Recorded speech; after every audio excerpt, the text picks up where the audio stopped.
ନମସ୍କାର ଦର୍ଶକ ବନ୍ଧୁ, ମୁଁ ପ୍ରଦୀପ ଆପଣମାନଙ୍କୁ ସ୍ୱାଗତ କରୁଛି ଆଜିର ଆଉ ଏକ ନୂଆ ଭିଡ଼ିଓରେ। ତ ରାଜ୍ୟର ସମସ୍ତ ଚାଷୀ ଭାଇ ଭଉଣୀମାନଙ୍କ ପାଇଁ ବର୍ତ୍ତମାନ ପିଏମ୍ କିଷାନ ଯୋଜନାରେ ଗୋଟେ ବହୁତ ବଡ଼ ଇମ୍ପୋର୍ଟାଣ୍ଟ ଅପଡେଟ୍ ରହିଛି।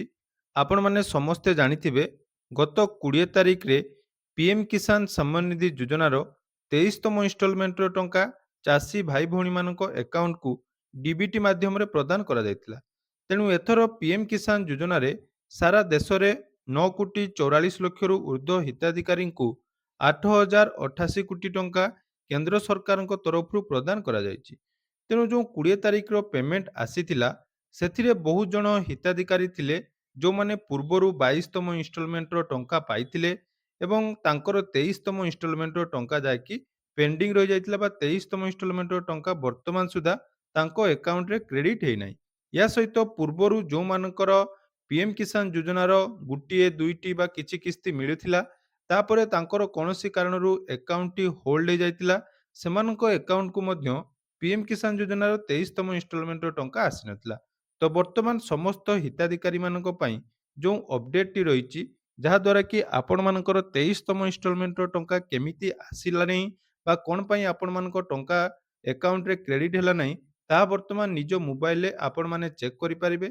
ତେଣୁ ଆସନ୍ତୁ ଆଜିର ଏହି ଭିଡ଼ିଓରେ ଆମେ ଦେଖିବା 23ତମ ଇନଷ୍ଟଲମେଣ୍ଟର ଟଙ୍କା ଆପଣମାନଙ୍କର ଯେଉଁମାନଙ୍କର ଆସିଛି ବା ଯେଉଁମାନଙ୍କର ଆସିନାହିଁ ତାହା କ'ଣ ପାଇଁ ଆସିନାହିଁ ଷ୍ଟାଟସ୍ ଚେକ୍ କରିବି ଆପଣମାନେ ଜାଣିପାରିବେ। ତ କେମିତି ଷ୍ଟାଟସ୍ ଚେକ୍ କରିବେ, ବର୍ତ୍ତମାନ ପୋର୍ଟାଲରେ ଷ୍ଟାଟସ୍ ଅଲରେଡ଼ି ଅପଡେଟ୍ ହେଇଯାଇଛି, ତାହା ଆପଣମାନଙ୍କୁ ଆଜିର ଭିଡ଼ିଓରେ କହିବି। ତେଣୁ ଭିଡ଼ିଓଟି ଜମାରୁ ସ୍କିପ୍ ନ କରି ପ୍ରଥମରୁ ଶେଷ ପର୍ଯ୍ୟନ୍ତ ଦେଖିବେ। ତା ପୂର୍ବରୁ ଯଦି ଚ୍ୟାନେଲକୁ ପ୍ରଥମ ଥର ଭିଜିଟ୍ କରୁଛନ୍ତି ଭିଡ଼ିଓକୁ ଲାଇକ୍ କରିବେ, ଚ୍ୟାନେଲକୁ ସବସ୍କ୍ରାଇବ୍ କରିବା ସହିତ ପାଖରେ ଥିବା ବେଲ୍ ଆଇକନକୁ କ୍ଲିକ୍ କରି ଅଲ୍ରେ ସେଟ୍ କରିଦେବେ। ଫେସବୁକ୍ ଇନଷ୍ଟାଗ୍ରାମରେ ଯଦି ଭିଡ଼ିଓଟି ଦେଖୁଛନ୍ତି ତ ନିହାତି ଆପଣ ଆମକୁ ଫଲୋ କରିଦେବେ। ତ ଦେଖନ୍ତୁ ପିଏମ୍ କିଷାନ ଯୋଜନାର ଯେଉଁ 23ତମ ଇନଷ୍ଟଲମେଣ୍ଟର ଟଙ୍କା 20 ତାରିଖ ଦିନ ଆସିଥିଲା ତ ସେଥିରେ ବହୁତ ଜଣଙ୍କର ଯାହାକି ଟଙ୍କା ଏଥର କ୍ରେଡିଟ୍ ହେଇନାହିଁ। ବିଭିନ୍ନ ରିଜିନ୍ ରହିଛି। ନୂଆ ହିତାଧିକାରୀମାନେ ଯେଉଁମାନେ ଆବେଦନ କରିଥିଲେ ସେମାନଙ୍କ ମଧ୍ୟରୁ କିଛି ଜଣଙ୍କର ଟଙ୍କା ଆସିଛି ଏବଂ ଆଉ କିଛି ଜଣଙ୍କର ଏପ୍ରୁଭ୍ ଥାଇ ମଧ୍ୟ ଟଙ୍କା ଯାହାକି ଆକାଉଣ୍ଟକୁ ଆସିନାହିଁ। ତ ସେହି ସବୁ ହିତାଧିକାରୀମାନେ ବର୍ତ୍ତମାନ ପିଏମ୍ କିଷାନ ଯୋଜନାର ଅଫିସିଆଲ ପୋର୍ଟାଲକୁ ଯାଇ ଆପଣମାନେ ଷ୍ଟାଟସ୍ ଚେକ୍ କରିପାରିବେ। କାରଣ ଯେଉଁ ଷ୍ଟାଟସ୍ଟି ପେଣ୍ଡିଂ ଥିଲା ବର୍ତ୍ତମାନ ଷ୍ଟାଟସ୍ ପୁରା ଅପଡେଟ୍ ହେଇଯାଇଛି। ତେଣୁ ଷ୍ଟାଟସ୍ ଚେକ୍ କରିବା ପାଇଁ ହେଲେ ସର୍ବପ୍ରଥମେ ଆପଣମାନେ ପିଏମ୍ କିଷାନ ପୋର୍ଟାଲକୁ ଆସିଲା ପରେ ନୋ ୟୋର ଷ୍ଟାଟସ୍ ଅପସନରେ କ୍ଲିକ୍ କରିବେ।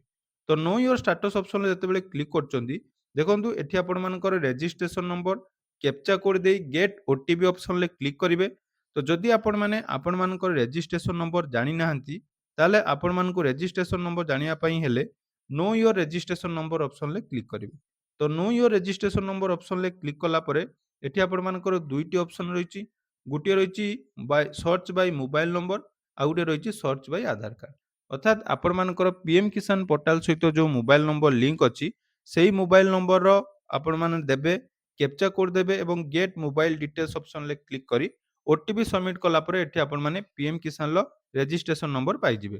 ନହେଲେ ଆପଣମାନେ ଆଧାର କାର୍ଡ ନମ୍ବର ଦେଇ ମଧ୍ୟ ଏଠି ପିଏମ୍ କିଷାନର ରେଜିଷ୍ଟ୍ରେସନ ନମ୍ବର ପାଇପାରିବେ। ତ ଯଦି ଆପଣମାନଙ୍କ ରେଜିଷ୍ଟ୍ରେସନ ନମ୍ବର ନାହିଁ ତାହେଲେ ଏହି ପ୍ରୋସେସରେ ଫାଷ୍ଟ ରେଜିଷ୍ଟ୍ରେସନ ନମ୍ବର ବାହାର କରିବେ।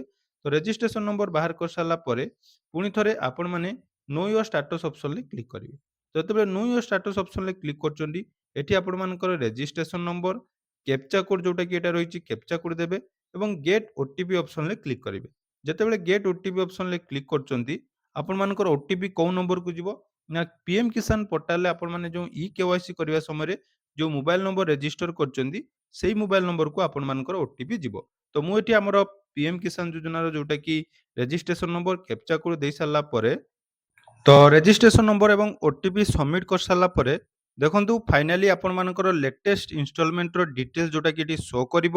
ତ ଲେଟେଷ୍ଟ ଇନଷ୍ଟଲମେଣ୍ଟର ଡିଟେଲ୍ସରେ ଆପଣମାନଙ୍କର ଦେଖନ୍ତୁ ଏଫଟିଓ ପ୍ରୋସେସ୍ ଯେଉଁମାନଙ୍କର ନ ଥିଲା, ପେମେଣ୍ଟ ଆସିବା ପୂର୍ବରୁ ଆରଏଫଟି ସାଇନ୍ ଥିଲା, ବର୍ତ୍ତମାନ ତାଙ୍କର ଦେଖନ୍ତୁ ଏଠି ଇଏସ୍ ହେଇଯାଇଛି ଏବଂ ପେମେଣ୍ଟର ଷ୍ଟାଟସ୍ ଦେଖନ୍ତୁ ଆପଣମାନଙ୍କର ଲାଷ୍ଟ ପେମେଣ୍ଟ ଯେଉଁଟାକି ରହିଛି କାହାର 21 ରହିଛି, କାହାର 22, କାହାର 23, ଅର୍ଥାତ୍ ଆପଣମାନେ ବର୍ତ୍ତମାନ ସୁଦ୍ଧା ଯେତେଟି ପିଏମ୍ କିଷାନ ଯୋଜନାର ଇନଷ୍ଟଲମେଣ୍ଟ ପାଇଛନ୍ତି ସେଇ ଅନୁସାରେ ଏଠି ଆପଣମାନଙ୍କର ଇନଷ୍ଟଲମେଣ୍ଟର ଦେଖାଉଥିବ। ତାପରେ କେଉଁ ବ୍ୟାଙ୍କକୁ ଆପଣମାନଙ୍କର ଟଙ୍କା ଯାଇଛି, ୟୁଟିଆର୍ ନମ୍ବର ଏବଂ କ୍ରେଡିଟ୍ ଦେଖନ୍ତୁ 20/6/2026ରେ ହେଇଛି ଏବଂ ପେମେଣ୍ଟଟି ଯେଉଁଟାକି ଆଧାର ବେସିସ୍ରେ ଆପଣମାନଙ୍କର ହେଇଛି। ତେଣୁ ଏଇଠି ଯେଉଁମାନଙ୍କର ଟଙ୍କା ଆସିନାହିଁ ସେମାନେ ବର୍ତ୍ତମାନ ନିଜ ନିଜର ଡିଟେଲ୍ସ ଚେକ୍ କରିପାରିବେ। ଉପରେ ଦେଖନ୍ତୁ ରହିଛି ଏଲିଜିବିଲିଟି ଷ୍ଟାଟସ୍। ତ ସେଇ ଏଲିଜିବିଲିଟି ଷ୍ଟାଟସ୍‌ରେ କ୍ଲିକ୍ କରି ମଧ୍ୟ ଆପଣମାନଙ୍କର ଯଦି ଟଙ୍କା ଆସିନାହିଁ, ତାହା ମଧ୍ୟ ଆପଣମାନେ ଚେକ୍ କରିପାରିବେ। ଏବଂ ସବୁଠାରୁ ଇମ୍ପୋର୍ଟାଣ୍ଟ କଥା ଯୋଉଟାକି ରହିଛି ଯେ ପିଏମ୍ କିସାନର ବହୁତ ହିତାଧିକାରୀଙ୍କୁ ଯାହାକି ଏଇ ପୂର୍ବ କିସ୍ତି ତୁଳନାରେ ଏଥର ନୂଆ କିସ୍ତି ମଧ୍ୟ ମିଳିଛି। କିନ୍ତୁ ଯେଉଁମାନେ ପିଏମ୍ କିସାନ ଆବେଦନ କରିନାହାନ୍ତି, ସେମାନଙ୍କର ସିଏମ୍ କିସାନରୁ କନଭର୍ଟ ହେବ ବୋଲି ଭାବି ପିଏମ୍ କିସାନ ଆବେଦନ କରିନଥିଲେ, ସେମାନଙ୍କ ଆକାଉଣ୍ଟକୁ ଟଙ୍କା କ୍ରେଡିଟ୍ ହେଇନାହିଁ। ତେଣୁ ଆପଣମାନେ ଯେଉଁମାନେ ବି ଭିଡ଼ିଓ ଦେଖୁଛନ୍ତି, ଆପଣମାନଙ୍କର ଟଙ୍କା ଯଦି ଆସିନାହିଁ ପିଏମ୍ କିସାନର ବା ଯଦି ବି ଆସିଛି, ଆପଣମାନେ ଥରେ ନିଜର ଲେଟେଷ୍ଟ ଇନଷ୍ଟଲମେଣ୍ଟର ଷ୍ଟାଟସ୍ ଯୋଉଟାକି ଚେକ୍ କରିଦିଅନ୍ତୁ। ଲେଟେଷ୍ଟ ଇନଷ୍ଟଲମେଣ୍ଟର ଷ୍ଟାଟସ୍ ଚେକ୍ କଲା ପରେ ଆପଣମାନେ କନଫର୍ମ ହେଇଯିବେ ଯେ ଟଙ୍କାଟି ଆପଣମାନଙ୍କ ଆକାଉଣ୍ଟକୁ କ୍ରେଡିଟ୍ ହେଇଛି କି ନାହିଁ। ତା ସହିତ ପିଏମ୍ କିସାନ ଯୋଜନାର ହିତାଧିକାରୀମାନେ ଯେଉଁମାନେ କି ନୂଆ ଆବେଦନ କରିଥିଲେ ବା ଯେଉଁମାନଙ୍କର ଫାଷ୍ଟ ଟାଇମ୍ ପାଇଁ ପିଏମ୍ କିସାନର ଏଡ୍ ହେଇଛି ବା ପେମେଣ୍ଟ ପ୍ରଥମ ଥର ପାଇଁ ଆସିଛି, ସେମାନେ ପିଏମ୍ କିସାନର ବେନିଫିସିଆରୀ ଲିଷ୍ଟକୁ ଯାଇ ନିଜ ନିଜର ଲିଷ୍ଟ ମଧ୍ୟ ଚେକ୍ କରିପାରିବେ। କାରଣ ଯେଉଁମାନଙ୍କର ପେମେଣ୍ଟ ଆସିଛି, ସେମାନେ ବର୍ତ୍ତମାନ ନିଜର ନାମ ଯୋଉଟାକି ପିଏମ୍ କିସାନ ପୋର୍ଟାଲରେ ଆପଣମାନଙ୍କର ବେନିଫିସିଆରୀ ଲିଷ୍ଟରେ ତାଙ୍କର ନାଁ ଏଡ୍ ହେଇଯାଇଛି। ତେଣୁ ଆପଣମାନଙ୍କର ଯଦି ନୂଆ ପେମେଣ୍ଟ ଆସିଛି, ତାହେଲେ ଏଠି ଆପଣମାନେ ଥରେ ଚେକ୍ କରିଦିଅନ୍ତୁ ଏଠି ଆପଣମାନଙ୍କର ନାଁ ଯୋଉଟାକି ଆସିଛି କି ନାହିଁ। ୟା ସହିତ ଆହୁରି ଗୋଟିଏ ଅପଡେଟ୍ ଆପଣମାନଙ୍କୁ ମୁଁ ଦେବା ପାଇଁ ଚାହେଁ ଯେ ଏଗ୍ରିଷ୍ଟକ୍ ଫାର୍ମର ଆଇଡି ରେଜିଷ୍ଟ୍ରେସନ ବର୍ତ୍ତମାନ ସୁଦ୍ଧା ଯେଉଁ ଫାର୍ମର ମାନେ କମ୍ପ୍ଲିଟ୍ କରିନାହାନ୍ତି ବା ଏଗ୍ରିଷ୍ଟକ୍ ଫାର୍ମର ଆଇଡି ପାଇଁ ନୂଆ ହିତାଧିକାରୀଙ୍କ ମଧ୍ୟ ଟଙ୍କା ଆସିନାହିଁ। ତ ସେହି ସବୁ ହିତାଧିକାରୀମାନେ ଆପଣମାନେ ଯଥା ସମ୍ଭବ ଯେତେ ଜଲ୍ଦି ପାରୁଛନ୍ତି ଏଗ୍ରିଷ୍ଟକ୍ ଫାର୍ମର ଆଇଡି ରେଜିଷ୍ଟ୍ରେସନ କରିଦିଅନ୍ତୁ। କାରଣ ଏଇ ମାସ ଶେଷ ସୁଦ୍ଧା ଆପଣମାନଙ୍କର ସିଏମ୍ କିସାନ ଯୋଜନାରେ ମଧ୍ୟ ନୂଆ ଆବେଦନ ଆରମ୍ଭ ହେବା ପାଇଁ ଯାଉଛି। ତ ଯଦି ଆପଣମାନଙ୍କର ଷ୍ଟାଟସ୍ ଚେକ୍ କଲା ପରେ କୌଣସି ପ୍ରୋବ୍ଲେମ୍ ରହିଛି, ଯେମିତିକି ଆପଣମାନଙ୍କର ଲ୍ୟାଣ୍ଡ ସିଡିଂର ପ୍ରୋବ୍ଲେମ୍ ବା ଆପଣମାନଙ୍କର ଯେଉଁ ମୋର୍ ଦେନ୍ ୱାନ୍ ଫ୍ୟାମିଲି ମେମ୍ବର ପାଉଛନ୍ତି ବା ଆପଣମାନଙ୍କର ଓନରସିପ୍ ଯୋଉଟାକି 1/2/2019 ସୁଦ୍ଧା ଆପଣମାନଙ୍କର ଓନରସିପ୍ ଚେଞ୍ଜ ହେଇନଥିଲା ବା ଆପଣମାନଙ୍କ ପରିବାରରେ କୌଣସି ବି ଜବ୍ ହୋଲ୍ଡର, ରାସନ କାର୍ଡ଼ ଏଇସବୁ ପାଇଁ ଯଦି ଆପଣମାନଙ୍କର ନାଁ କଟିଛି, ତାହେଲେ ଆପଣମାନେ ନିହାତି ମୋତେ କମେଣ୍ଟ କରନ୍ତୁ। ଡେସ୍କ୍ରିପସନ୍‌ରେ ଆମ ଟେଲିଗ୍ରାମ ଚ୍ୟାନେଲର ଲିଙ୍କ୍ ଅଛି। ଆପଣମାନେ ମଧ୍ୟ ସେଠି ଜଏନ୍ ହେଇପାରିବେ। ଯଦି କୌଣସି କାରଣରୁ ଆପଣମାନଙ୍କର ନାମ ପିଏମ୍ କିସାନରୁ କଟିଯାଇଛି, ତାହେଲେ କେମିତି ଆପଣମାନେ ପୁଣି ଥରେ ସେଥିରେ ସାମିଲ ହେବେ, ଏହାର ପରବର୍ତ୍ତୀ ଭିଡ଼ିଓରେ ମୁଁ ଆପଣମାନଙ୍କୁ ସବୁକିଛି ଡିଟେଲ୍ସ ବତେଇବି। କେମିତି ଆପଣମାନେ କୋଉ ଡକୁମେଣ୍ଟ ଦେବେ, କୋଉଥିରେ ଆପଣମାନଙ୍କୁ ଯାଇକି ଆବେଦନ କରିବା ପାଇଁ ପଡ଼ିବ, ଯାହାଦ୍ୱାରା କି ପରବର୍ତ୍ତୀ କିସ୍ତି ଆପଣମାନେ ପାଇପାରିବେ। ତେଣୁ ଏହା ଥିଲା ପିଏମ୍ କିସାନ ଯୋଜନାର ଆଉ ଗୋଟେ ନୂଆ ଏବଂ ଅପଡେଟ୍, ଯୋଉଟାକି ସମସ୍ତ ଚାଷୀ ଭାଇ ଭଉଣୀମାନେ ଜାଣିବା ଦରକାର। ତ ଯଦି ଭିଡ଼ିଓଟି ଆପଣମାନଙ୍କୁ ଇନଫର୍ମେଟିଭ୍ ଲାଗିଛି, ନିହାତି ଚ୍ୟାନେଲକୁ ସବସ୍କ୍ରାଇବ୍ କରିବେ ଏବଂ ଏହି ଭିଡ଼ିଓଟି ଆପଣମାନେ ବହୁତ ମାତ୍ରାରେ ସେୟାର କରିବେ, ଯାହାଦ୍ୱାରା କି ସମସ୍ତଙ୍କ ପାଖରେ ଏହି ଅପଡେଟ୍‌ଟି ପହଞ୍ଚିପାରିବ। ଧନ୍ୟବାଦ।